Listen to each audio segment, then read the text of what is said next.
السلام علیکم ناظرین حضرات، چینل کو ابھی سبسکرائب نہیں کیا ہے تو چینل کو سبسکرائب کر لیجئے، ساتھ میں بیل آئیکن ضرور دبا دیجئے تاکہ آنے والی ویڈیو کی نوٹیفیکیشن آپ کو ملتی رہے۔ ایک چیز کا میں تذکرہ کروں گا، ہلاک کرنے والی وہ چیز، لیکن کتنی خطرناک ہے وہ چیز۔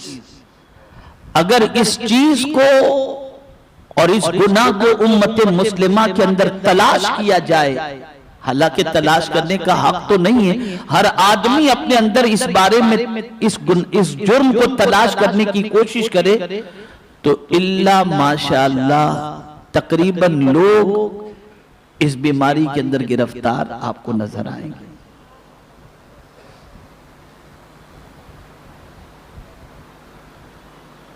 قرآن مقدس میں رب قدیر جل جلالہ نے ارشاد فرمایا وَإِذْ قُلْنَا لِلْمَلَائِكَةِ اسْجُدُوا لِآدَمَ، اور یاد کرو جب ہم نے فرشتوں کو حکم دیا کہ آدم کو سجدہ کرو، فَسَجَدُوا إِلَّا إِبْلِيسَ، تو سب نے سجدہ کیا سوائے ابلیس کے۔ اب ابلیس نے سجدہ کیوں نہیں کیا؟ یہ پہلا جرم جو اس سے سرزد ہوا، اسی جرم کی آج مذمت آپ کے سامنے اور اس کی تباہ کاریاں آپ کے سامنے پیش کروں گا۔ تو قرآن نے یہ کہا کہ جب سب سے سجدے کا حکم دیا گیا، سب کو سجدے کا حکم دیا گیا تو سب فرشتے سجدے میں چلے گئے الا ابلیس، مگر ابلیس نہیں گیا۔ ابا واستکبر وکان من الکافرین، تو ابلیس منکر ہوا اور غرور کیا، اپنے آپ کو بڑا سمجھا، تکبر کیا اور کافروں میں ہو گیا۔ اب غرور کسے کہتے ہیں؟ اسے بھی میں قرآن کی روشنی میں سمجھاؤں کہ ابلیس نے جو غرور کیا تھا، جو تکبر کیا تھا، جس کی وجہ سے وہ کافر ہو گیا، عبادت بچا نہ سکا، سجدے بچا نہ سکا، علم بچا نہ سکا۔ اس کے پاس سجدے کی کثرت تھی، اس کے پاس علم کی کثرت تھی، یہ ساری چیزیں اس کے پاس تھیں، لیکن تکبر اس کو لے ڈوبا۔ اب تکبر کسے کہتے ہیں اسے بھی قرآن کی روشنی میں آپ سمجھ لیں، جو شیطان نے کیا تھا اور منع کر کے شیطان نے کیا کہا؟ انا خیر منہ خلقتنی من نار وخلقتہ من طین، اے اللہ میں اس کو کیسے سجدہ کروں کہ میں تو اس سے بہتر ہوں، یعنی آدم سے میں بہتر ہوں کہ آدم کو تو نے مٹی سے پیدا کیا اور مجھے تو نے آگ سے پیدا کیا۔ یہ پہلا جرم تھا جو ابلیس کا، جس نے قیامت تک اس کے گلے کے اندر لعنت کا توق ڈال دیا۔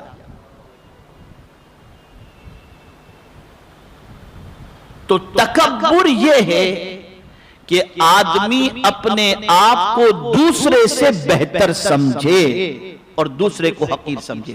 اب میں سب سے پہلے تکبر کی ڈیفینیشن آپ کو بتا دوں۔ میں سمجھتا ہوں کہ اس آیت کی روشنی میں آپ یہ سمجھ چکے ہوں گے کہ تکبر کی وجہ سے ابلیس جو ہے وہ راندہ بارگاہ الہی ہوا اور کافروں میں سے ہو گیا، جیسا کہ قرآن مقدس میں رب قدیر جل جلالہ نے ارشاد فرمایا۔ اب تکبر کا معنی سمجھو تو صحیح مسلم شریف کے اندر آقا کریم صلی اللہ تعالی علیہ وسلم نے تکبر کی جو ڈیفینیشن بیان فرمائی ہے، غرور کی ڈیفینیشن جو بیان فرمائی ہے، وہ یہ ہے کہ تکبر حق کی مخالفت اور لوگوں کو حقیر جاننے کا نام ہے۔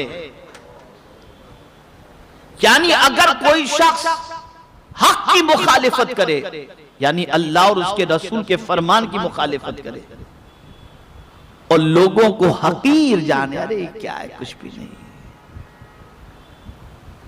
لوگوں کو حقیر جانے، علم کے اعتبار سے کہ میرے پاس اس سے زیادہ علم ہے، پرسنالٹی کے اعتبار سے میں اس سے زیادہ ہینڈسم ہوں، دولت کے اعتبار سے کہ میرے پاس دولت ہے اس کے پاس غریبی ہے، فن کے اعتبار سے، شہرت کے اعتبار سے، یہ ساری چیزوں کا تذکرہ میں بعد میں آپ کے سامنے عرض کروں گا کہ تکبر کی طرف کون سی چیزیں لے جاتی ہیں جس کی بنیاد پر انسان کو تکبر پیدا ہوتا ہے۔ اور ایک چیز یہ بھی آپ یاد رکھیں، اس کو میں آگے منشن کروں گا، آقا کریم صلی اللہ علیہ وسلم نے فرمایا حق کی مخالفت، یعنی اللہ اور اس کے رسول کے فرمان کی مخالفت کرنا۔ رب فرماتے سجدہ کرو، تو آدمی اگر یہ سوچے کہ اب میرے پاس تو سب کچھ ہے، سجدہ کرنے کی ضرورت کیا ہے؟ بہت سارے سرمایہ دار کا مزاج ایسا ہی ہوتا ہے، مسجد میں جا کر نماز وہ پڑھے جو غریب ہو، صف اول میں جا کر تسبیح و تحلیل وہ کرے جو غریب ہو، مسجد میں بیان سننے کے لیے وہ جائے جو غریب ہو۔ ہمارے لیے تو آپ ایئر کنڈیشن ہال کے اندر پروگرام رکھیں تو ہم آئیں گے۔ یہ تکبر ہے، یہ تکبر ہے۔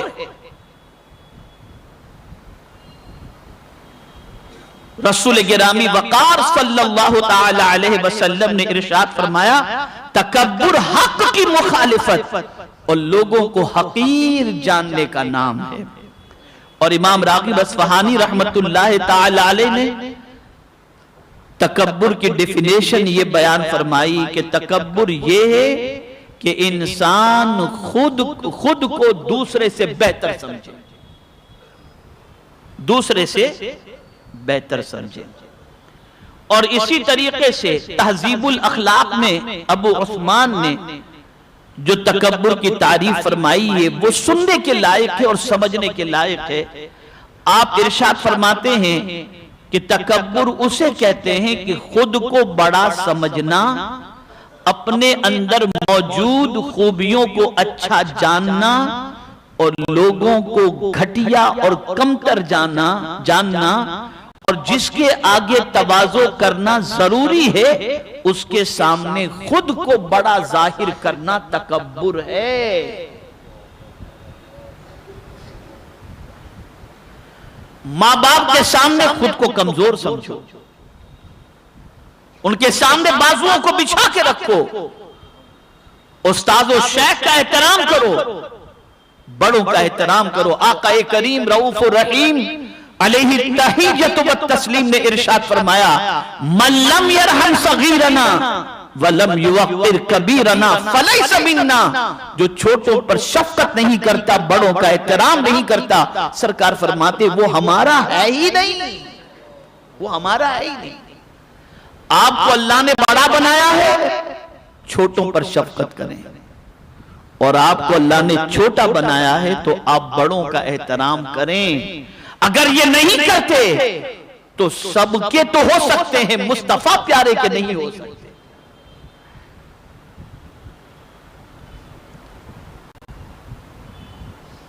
میرے پیارے آقا صلی اللہ تعالی علیہ وسلم کے پیارے دیوانوں، آقا کریم رؤوف الرحیم علیہ التحیۃ والتسلیم اللہ کی بارگاہ میں یہ دعا کیا کرتے اعوذ بک من نفخۃ الکبریاء، الہی میں تکبر سے تیری پناہ چاہتا ہوں۔ وہ رسول کہ اللہ کے بعد سب سے بڑے، ان سے بڑا اللہ کے بعد کوئی دوسرا ہے ہی نہیں،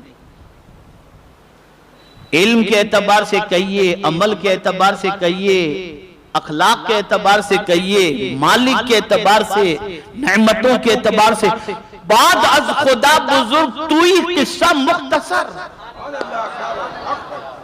کہ اللہ کے بعد سب سے بڑے حضور ہیں، بس یہ قصہ مختصر ہے، اتنا سمجھ لو، اتنی بڑی ذات۔ لیکن میں خاص طور پر سرمایہ داروں کی توجہ چاہوں گا، خاص طور پر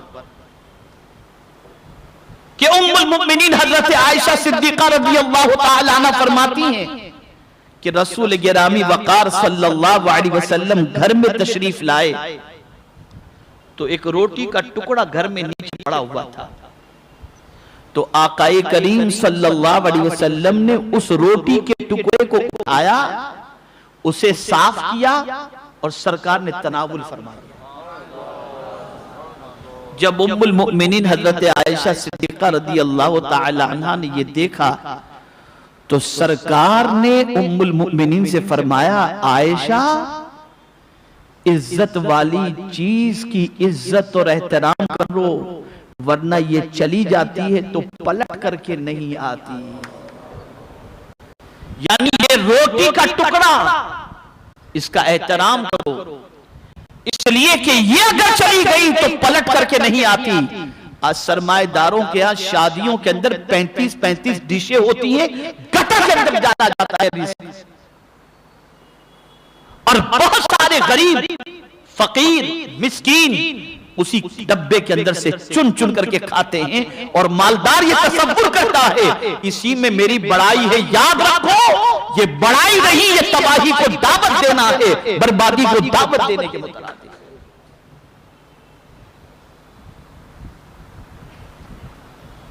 یہ تکبر ہے یہ بڑاپن ہے خود کو بڑا سمجھنا اور یہ سخت ترین چیز ہے. تو رسول اعظم صلی اللہ تعالی علیہ وسلم سید الانبیاء ہو کر بارگاہ رب العزت میں دعا کرتے اعوذ بک من نفخۃ الکبریاء الہی میں تکبر سے تیری پناہ چاہتا ہوں. میرے پیارے آقا صلی اللہ تعالی علیہ وسلم کے پیارے دیوانوں قرآن مقدس کی آیات کی روشنی میں اگر آپ دیکھیں تو تکبر کتنی خطرناک چیز ہے اور قرآن میں اس کی وعید کس طریقے سے آئی ہے سماعت فرمائیں. جو لوگ خود کو بہت بڑا سمجھتے ہیں اور گمان کرتے ہیں کہ وہ لوگوں کے درمیان زیادہ مالدار ہیں زیادہ عزت والے ہیں زیادہ علم والے ہیں زیادہ جاہ و حشم والے ہیں زیادہ وجاہت والے ہیں زیادہ سورس والے ہیں زیادہ تعلقات والے ہیں بہت کچھ ان کے پاس ہے. ان کے بارے میں قرآن کیا کہتا ہے ان تکبر کرنے والوں کے بارے میں اللہ ارشاد فرماتا ہے سأصرف عن آیاتی الذین یتکبرون فی الارض بغیر الحق. قرآن کہتا ہے اور میں اپنی آیتوں سے انہیں پھیر دوں گا اور زمین میں ناحق اپنی بڑائی جو زمین میں ناحق اپنی بڑائی چاہتے ہیں یعنی جو زمین کے اندر ناحق اپنی بڑائی چاہتے ہیں اللہ عز و جل ارشاد فرماتا ہے میں انہیں اپنی آیتوں سے پھیر دوں گا. یعنی ان کی سچویشن ایسی ہوگی کہ وہ اللہ عز و جل کی نعمتوں کو نشانیوں کو وہ دیکھیں گے لیکن سبق حاصل نہیں کر سکیں گے. وہ اپنے تکبر کے اندر ڈوبتے چلے جائیں گے اور یہی تکبر ان کی تباہی اور بربادی کا سبب بن جائے گا. یہ ہے تکبر. ایسے میری زندگی میں کئی واقعات آئے ہیں جس کے اندر میں نے لوگوں کو تکبر کرتے دیکھا ہے اور ایسے ایسے جملے کہتے دیکھا ہے کہ العیاذ باللہ. تو اللہ کیا فرماتا ہے اللہ یوں ہی مہر کر دیتا ہے متکبر سرکش کے دل پر. تو جب کسی کے دل پر اللہ مہر لگا دینا تو پھر اس کے دل میں کوئی اللہ اور اس کے رسول کی باتوں کا اثر نہیں ہوتا اس کا پورا دل کالا ہو جاتا ہے. تو اگر کوئی تکبر کرتا ہے تو اللہ اس کے دل کو کالا کر دیتا ہے پھر حق قبول کرنے کی صلاحیت اس کے اندر نہیں ہوتی. اور تکبر کی ایک علامت میں آپ کو بتا دوں سب سے خود کو بہتر سمجھنا اور سب کو گھٹیا سمجھنا علم کے اعتبار سے عمل کے اعتبار سے دولت کے اعتبار سے سرمایہ کے اعتبار سے پرسنالٹی کے اعتبار سے عزت کے اعتبار سے دوسرے کو حقیر اور خود کو بہتر سمجھنا یہ تکبر ہے. یہ تکبر ہے. ایک اور آیت کریمہ سماعت فرمائیں انہو لا یحب المستکبرین کہ بے شک وہ مغروروں کو پسند نہیں کرتا. اللہ تکبر کرنے والے کو پسند نہیں کرتا. اب یہاں بہت غور سے سنیے گا اور دل و دماغ میں اس بات کو بٹھانے کی کوشش کیجیے گا کہ تفسیر رازی میں امام فخر الدین رازی رحمت اللہ تعالی علیہ نے متکبرین سے متعلق جو تفسیر بیان فرمائی تو فرماتے وَهَذَا الْوَعِيدُ يَتَنَاوَلُ كُلَّ الْمُتَكَبِّرِينَ، یہ وعید اللہ تعالیٰ کا مغروروں کو پسند نہ فرمانا ہر قسم کے متکبرین کے لیے، جیسا کہ میں نے عرض کیا، علم کے اعتبار سے، عمل کے اعتبار سے، پیسے کے اعتبار سے، ہر اعتبار سے۔ اب یہاں پر اس آیت مبارکہ کے تحت امام حسین رضی اللہ تعالیٰ عنہ کا ایک واقعہ علامہ قرطبی رحمت اللہ تعالیٰ علیہ نے تفسیر قرطبی میں بیان فرمایا۔ اب سماعت فرمائیں، ایمان تازہ ہو جائے گا۔ یوں ہی شہید ہونے کے باوجود امام حسین کا چرچا اتنے صدیوں سے نہیں ہو رہا، سنیے آپ۔ ایک مرتبہ حضرت امام حسین رضی اللہ تعالیٰ عنہ چند مسکینوں کے پاس سے گزرے۔ مسکین آپ سمجھتے ہیں جو بیچارے باہر کھڑے رہ کر کھاتے پیتے ہوتے ہیں نا، غریب لوگ۔ کبھی ایسا بھی ہوتا ہوگا کہ آپ کہیں درگاہ شریف وغیرہ پر جائیں تو بیچارے فقیر لوگ بیٹھ کر کے کھاتے ہوتے ہیں، آپ دیکھتے ہوں گے۔ تو ایسے کھانے والوں کے پاس سے امام حسین کا گزر ہوا، وہ لوگ کچھ کھا رہے تھے۔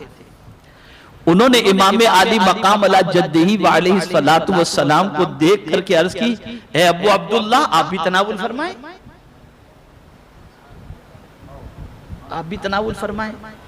اب آپ سوچئے، نوجوانان جنت کے سردار سے کہا جا رہا ہے، نواسے رسول سے کہا جا رہا ہے کہ آپ بھی آ جائیں ہمارے ساتھ تناول فرمائیں۔ امام حسین رضی اللہ تعالیٰ عنہ اپنی سواری سے اتر کر ان کے ساتھ بیٹھ گئے ان کے ساتھ، اور فرمایا، اب جو فرمایا وہ سنیے۔ فرماتے ہیں قرآن کہتا ہے انہو لا یحب المستکبرین، کہ بے شک اللہ عز و جل متکبرین کو پسند نہیں فرماتا۔ یعنی میں اگر تمہارے ساتھ یہ سمجھ کر نہ بیٹھوں کہ تم غریب لوگ ہو اور میرا مرتبہ بڑا ہے تو میں متکبرین میں ہو جاؤں گا، اور میرا مولا متکبرین کو پسند نہیں فرماتا تو میں ایسا کیوں بنوں جس سے میرا مولا مجھے ناپسند فرمائے۔ بیٹھ گئے ان کے ساتھ، بیٹھ گئے، لیکن صرف بیٹھے ہی نہیں، کھا لیا ان کے ساتھ، اور پھر فرمایا کہ تمہاری دعوت میں نے قبول کی، اب میری دعوت تم قبول کر لو۔ اور پھر امام حسین رضی اللہ تعالیٰ عنہ نے انہیں دعوت دی، اور جب وہ امام حسین کی دعوت پر تشریف لائے تو تاجدار کربلا ان کے ساتھ بیٹھ کر کے کھائے بھی، اور جب ان کو رخصت کیا تو بہت سارا مال دے کر کے انہیں رخصت کیا۔ کبھی آپ نے اس پر غور کرنے کی کوشش کی؟ مالدار کے بازو میں بیٹھنے کے لیے ہر کوئی چاہتا ہے، کبھی غریب کے بازو میں بیٹھنے کے لیے کوئی تیار ہوا؟ اب آؤ میں تم کو ایک حدیث سناتا ہوں۔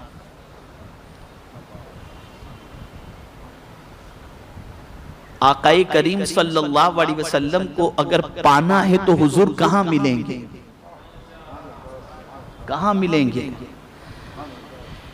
میرے آقا صلی اللہ علیہ وسلم نے ارشاد فرمایا کہ مجھے تلاش کرنا ہو تو غریبوں میں تلاش کرو، غریبوں میں تلاش کرو۔ تو اے رسول گرامی وقار صلی اللہ تعالی علیہ وسلم کے دیوانوں، کبھی بھی مانگنے والوں کو، غریبوں کو، فقیروں کو حقیر نہ سمجھنا کہ یہ لینے والے ہیں اور ہم دینے والے ہیں۔ سن لو، حضور فرماتے ہیں تمہیں جو روزی ملتی ہے یہ میری امت کے کمزوروں کی وجہ سے ہی ملا کرتی ہے، غریبوں کی وجہ سے روزی ملتی ہے۔ بھئی آپ دیکھیں نا، ایک غریب کو 1 روپیہ آپ نے دے دیا، اس نے قبول کر لیا، اس کے عوض میں مولا نے آپ کو 10 عطا فرما دیا، ملی نا غریب کی وجہ سے روزی۔ آپ زکوٰۃ نکالتے ہو،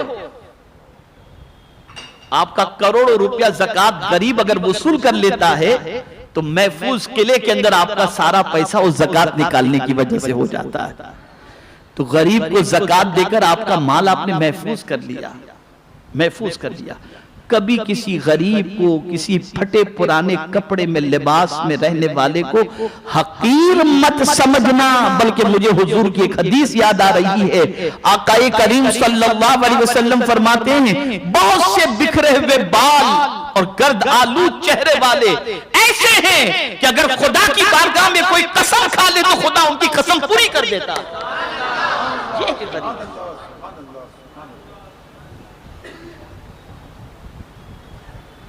اتنا گھمنڈ دولت پر، بلکہ ہمارے ایک ساتھی ہیں، ان کو ایک مالدار نے شادی کارڈ دیے دوستوں میں تقسیم کرنے کے لیے، تو کہا ایسوں کو دینا جو کوٹ پینٹ پہن کر شادی میں آئے۔ کیا سمجھ رکھا ہے تم نے اپنے آپ؟ یہ دل کی بیماری ہے۔ اور آگے جب میں وعید آپ کے سامنے متکبرین کی پیش کروں گا تو رونگٹے کھڑے ہو جائیں گے۔ میرے پیارے آقا صلی اللہ علیہ وسلم کے پیارے دیوانوں، پروردگار جل جلالہ نے ارشاد فرمایا، آقا کریم صلی اللہ علیہ وسلم نے ارشاد فرمایا، ثلاثۃ لا یکلمہم اللہ یوم القیامۃ ولا یزکیہم، قال ابو معاویہ ولا ینظر الیہم ولہم عذاب علیم، شیخ زانی وملک کذاب وعائل مستکبر۔ سرکار صلی اللہ علیہ وسلم فرماتے ہیں کہ تین قسم کے لوگ وہ ہیں جن سے قیامت کے دن اللہ کلام نہیں کرے گا اور نہ ان کو پاک کرے گا۔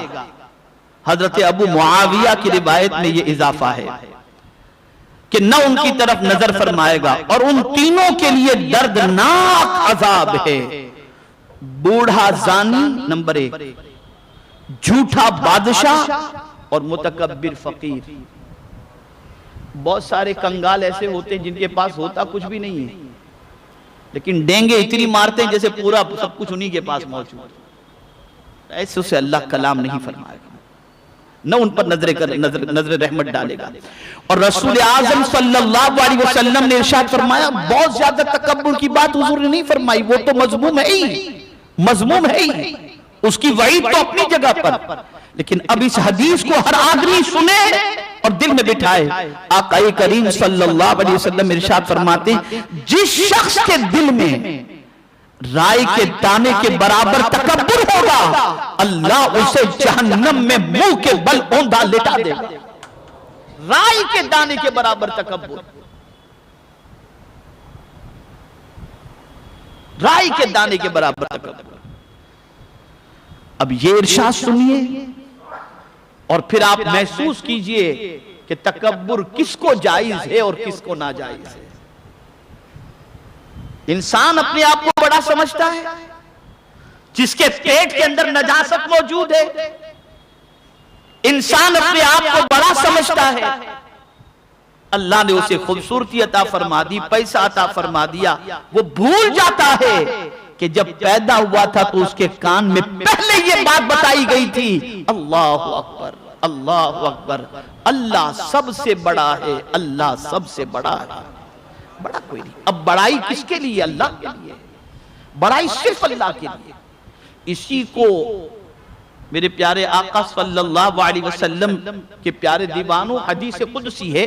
حدیث قدسی کسے کہتے ہیں یہ بھی سماعت فرما لیں۔ راوی حضور ہو اور فرمان رب قدیر کا ہو، اسے حدیث قدسی کہتے ہیں۔ راوی حضور ہو، فرمان رب قدیر جل جلالہ کا ہو، تو اسے حدیث قدسی کہتے ہیں۔ خدا کی قسم، اس حدیث کو آدمی اگر دل و دماغ میں محفوظ کر لے تو کبھی زمین پر اکڑے گا نہیں، کبھی اپنے آپ کے اندر تکبر پیدا نہیں کرے گا۔ اب یہ حدیث سنیں، پروردگار ارشاد فرماتا ہے، الکبریاء ردائی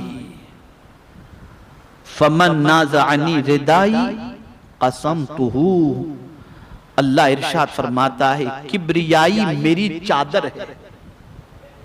کبریائی کیا ہے؟ اللہ فرماتا ہے میری چادر ہے، لہذا جو کوئی میری چادر کے معاملے میں مجھ سے جھگڑے گا میں اسے پاش پاش کر کے رکھ دوں گا۔ اس کو میں تمثیل کے ذریعے سمجھاؤں، اللہ کی ذات ساری مثال سے پاک ہے۔ کسی کے پاس کوئی چادر ہے، اب وہ چادر تم اس سے، اس کی چادر ہے، تم چھیننے کی کوشش کرو تو جیسا آدمی ہوگا اس کے مطابق تم سے بدلہ لے گا۔ رب فرماتا ہے کبریائی بڑائی میری چادر ہے، اور جو اس چادر کو لینے کی یا اس کو کھینچنے کی کوشش کرے گا، اللہ فرماتا ہے میں اسے پاش یعنی ٹکڑے ٹکڑے کر دوں گا، ٹکڑے ٹکڑے کر دوں گا۔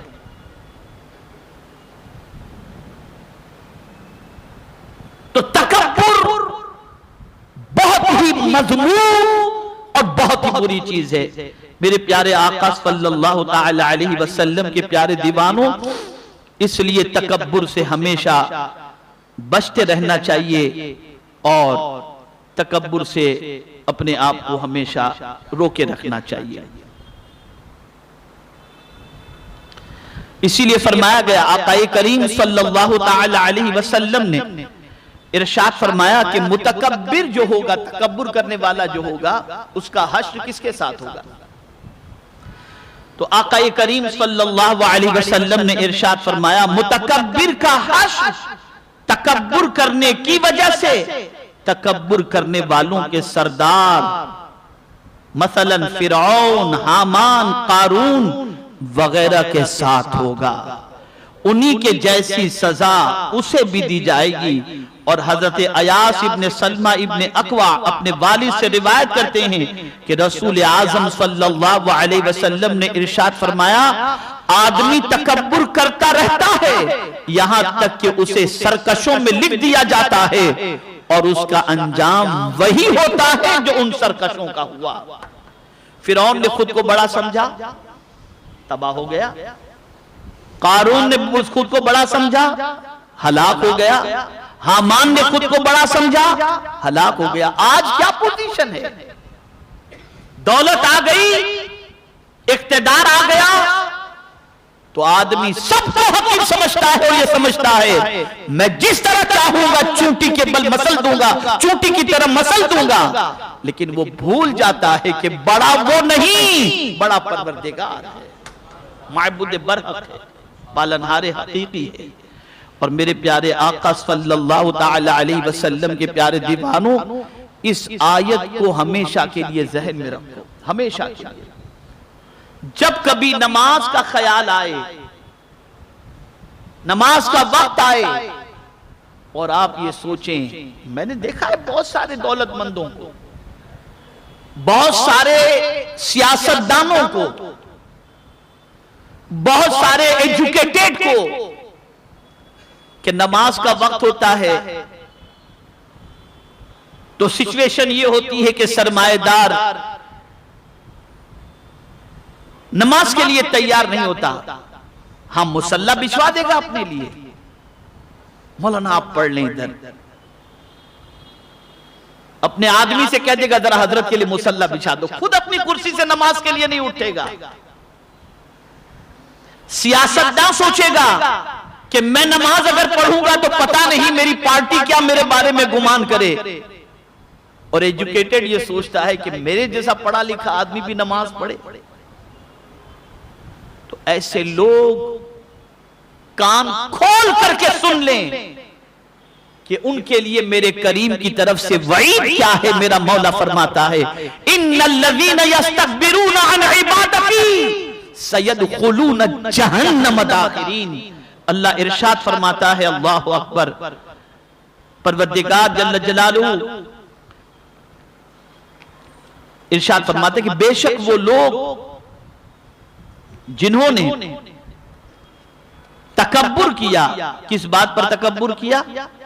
کہ ہم اللہ کی بندگی کے سلسلے میں انہوں نے تکبر کیا، تو اللہ فرماتا ہے سیدخلون جہنم داخل، بے شک وہ جو میری عبادت سے اونچے کھینچتے ہیں۔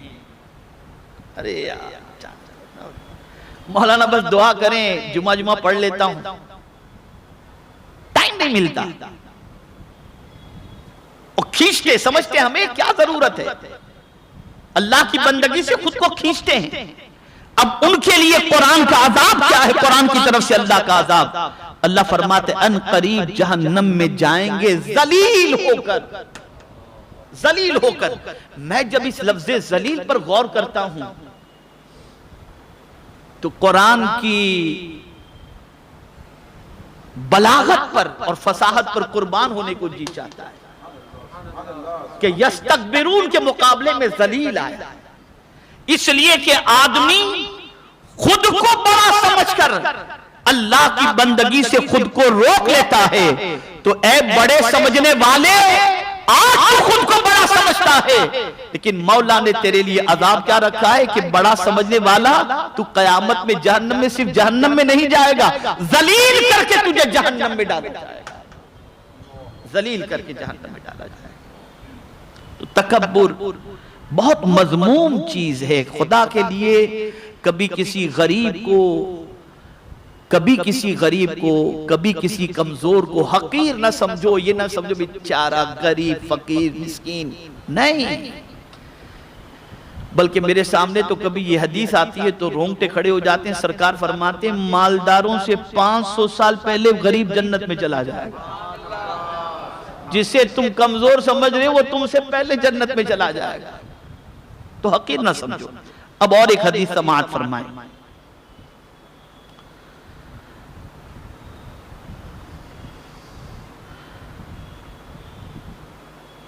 جب اللہ تعالیٰ نے جنت عدن پیدا کی تو اس کی طرف دیکھ کر فرمایا تو ہر متکبر پر حرام ہے۔ بسنے کی جگہ جنت عدن، بسنے کی جگہ جہاں پر لوگوں کو بسایا جائے گا، جنتیوں کو، ایمان والوں کو، وہ جنت عدن، اسے اللہ نے پیدا فرمایا اور اس کی طرف دیکھ کر فرمایا تو ہر متکبر پر حرام ہے، یعنی متکبر شخص جنت کے اندر داخل نہیں ہوگا، حرام پروردگار جل جلالہ نے اس پر فرما دیا۔ میرے پیارے آقا صلی اللہ تعالی علیہ وسلم کے پیارے دیوانوں، اب میں تکبر کے 3 درجات آپ کے سامنے بتا دیتا ہوں، اسے ذہن میں رکھیے گا۔ یہ آج کی حاصل گفتگو جو ہے اسے آپ ذہن میں رکھیں۔ تکبر کے 3 درجات ہیں، اللہ سے تکبر، حضور سے تکبر اور مخلوق سے تکبر۔ یہ تکبر کے 3 درجات، اسے سماعت فرمائیں۔ اول درجے میں جو تکبر ہے وہ یہ ہے کہ جو حق تعالیٰ کی جناب میں ہو، جیسے نمرود اور فرعون اور ابلیس نے تکبر کیا، اور ایسے وہ لوگ جنہوں نے دعوی خدائی کر کے اللہ کی بارگاہ میں تکبر کیا اور اس کی بندگی بجا لانے سے عار محسوس کیے، یہ اللہ کی بارگاہ میں تکبر، یعنی خدائی کا دعویٰ کرنا، اس طریقے سے ہم جو چاہے کر لیں، اور ہمیں تو یہ ہے، ہم تو یہ کر سکتے ہیں، ہم تو یہ کر سکتے ہیں، ہم تو یہ کر سکتے ہیں، ہمارے پاس پاور ہے، ہم ختم کر دیں گے، برباد کر دیں گے، تمہیں تہس نہس کر دیں گے، یہ جتنی بھی چیزیں ہیں، یہ ہوا خدا کی بارگاہ میں تکبر۔ اس طریقے سے کہ خود کو بڑا سمجھنا، اللہ کے فرمان کے سامنے خود کو نہ جھکانا اور خود کو خدائی کے دعوے تک لے جانا، یہ اللہ کی بارگاہ میں تکبر کا پہلا درجہ ہے، اور اللہ عز و جل سے تکبر کرنا ہے۔ دوسرا حضور صلی اللہ علیہ وسلم سے تکبر، رسول اعظم صلی اللہ تعالی علیہ وسلم سے جیسے کفار قریش نے تکبر کیا۔ کیسے تکبر کیا؟ کفار قریش نے اس طریقے سے تکبر کیا کہ اللہ عز و جل نے رسول کسی فرشتے کو کیوں نہیں بنایا، مالدار کو کیوں نہیں بنایا، آپ کو کیوں بنایا، اور جب آپ کو بنایا تو ہم آپ کی بات کیوں مانیں، آپ تو معاذ اللہ ہمارے جیسے ہی ہیں۔ یہ حضور کی بارگاہ میں تکبر ہوا۔ تو ایسے لوگوں کے لیے بھی سخت وعید ہے اور جہنم ہے۔ اور عام بندوں کے ساتھ تکبر، اور عام بندوں کے ساتھ تکبر کیا ہے؟ خود کو بہتر سمجھنا اور دوسرے کو حقیر سمجھنا، چاہے علم کے اعتبار سے، دولت کے اعتبار سے، پرسنالٹی کے اعتبار سے، بے اقتداری کی وجہ سے، یہ ہوا عام لوگوں کے بارے میں تکبر۔ یہ 3 تکبر، خدا کے مقابلے میں خود کو خدا معاذ اللہ سمجھ کر اللہ کے سامنے سر نہ جھکانا، حضور صلی اللہ علیہ وسلم کو معاذ اللہ اپنے جیسا سمجھ کر ان کی اطاعت نہ کرنا، اور عام بندوں کو حقیر سمجھ کر ان کے سامنے خود کو بڑا سمجھنا، یہ تکبر کے 3 درجات ہیں۔ اور سرکار نے فرما دیا جس کے سینے میں رائی کے دانے پر بھی تکبر ہوگا اللہ تعالیٰ اسے جنت میں داخل نہیں فرمائے.